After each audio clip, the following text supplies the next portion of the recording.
ప్రభావంతో రెండు తెలుగు రాష్ట్రాల్లో వర్షాలు బీభత్సంగా కురుస్తున్నాయి.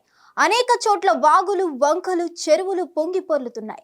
రెండు తెలుగు రాష్ట్రాల మధ్య దాదాపు రాకపోకలు స్తంభించిపోయాయి. ఖమ్మం, నల్గొండ, వరంగల్, మహబూబానగర్ ప్రాంతాల్లో అత్యధిక వర్షపాతాలు నమోదవుతున్నాయి.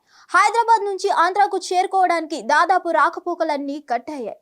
జాతీయ రహదారులన్నీ ఏర్లను తలపిస్తున్నాయి. భారీ వర్షాలతో నల్గొండ జిల్లా రామాపురం వద్ద చిమిర్యాల వాగు ఉధృతికి కోదాడ జాతీయ రహదారిపై వరద నీరు చేరుకుంది.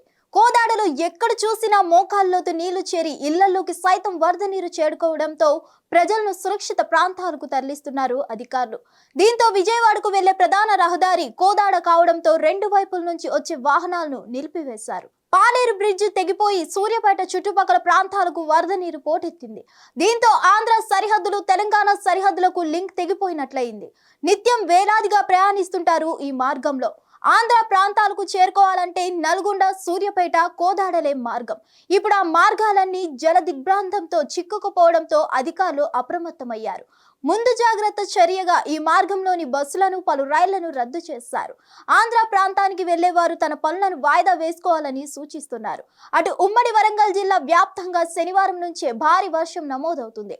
2 రోజులుగా ఎడతెరిపి ఇవ్వకుండా వర్షాలు కొనసాగుతున్నాయి. దీంతో మహబూబాబాద్, ములుగు జిల్లాల్లో వాగులు, వంకలు ప్రమాదకర స్థాయికి మించి ప్రవహించడంతో కాజీపేట రైలు పట్టాలు కొంత మేరకు ధ్వంసమయ్యాయి. కాజీపేట స్టేషన్లో రైలు పట్టాల మీద వరద నీరు ప్రవహిస్తుంది. దీంతో విజయవాడకు వెళ్లేవి, అటుగా హైదరాబాద్, ఢిల్లీకి వెళ్లే పలు రైళ్లన్నీ రద్దు చేశారు రైల్వే అధికారులు. మహబూబాబాద్ జిల్లాకే సముద్రం మండల పరిధిలోని ఇంటికన్నె వద్ద వాగు ఉధృతికి రైల్వే ట్రాక్ కొట్టుకుపోయింది. ఎటు వెళ్దామన్నా ఆంధ్రకున్న సరిహద్దులన్నీ దాదాపు మూసుకుపోవడంతో అధికారులు ప్రయాణికులను అప్రమత్తం చేస్తున్నారు. ఎవరూ రిస్క్ చేసి ప్రయాణాలు చేయవద్దని, మరో 2 రోజులు భారీ వర్షాల నేపథ్యంలో ప్రజలంతా అప్రమత్తంగా ఉండాలని సూచిస్తున్నారు. హైదరాబాద్ లోనూ రెడ్ అలర్ట్ ప్రకటించారు. ప్రజలు అత్యవసరమైతే తప్ప ఎవరు రోడ్లపైకి రావద్దని సూచిస్తున్నారు అధికారులు.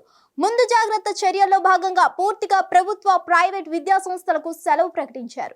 అటు విజయవాడ చుట్టుపక్కల ప్రాంతాల్లో బుడుమేరు ఉధృతికి హైదరాబాద్ జాతీయ రహదారి మొత్తం వరద నీటితో మునిగిపోయింది. ఖాజా టోల్ గేట్ వద్ద అటు ఇటు పలు వాహనాలు నిలిపివేశారు. అక్కడ కూడా సీఎం చంద్రబాబు పరిస్థితిని ఎప్పటికప్పుడు సమీక్షిస్తున్నారు. దాదాపు 3 లక్షల మంది లోతట్టు ప్రాంత, కొండ ప్రాంత ప్రజలు నిరాశ్రులు అయ్యారు. వారికి ఆహారం, తాగునీటి సదుపాయాలను కల్పిస్తున్నారు అధికారులు. పునరావాస కేంద్రాల్లో సహాయ శిబిరాలు ఏర్పాట్లు చేశారు. మరిన్ని అప్డేట్స్ కోసం stay tune to hit TV.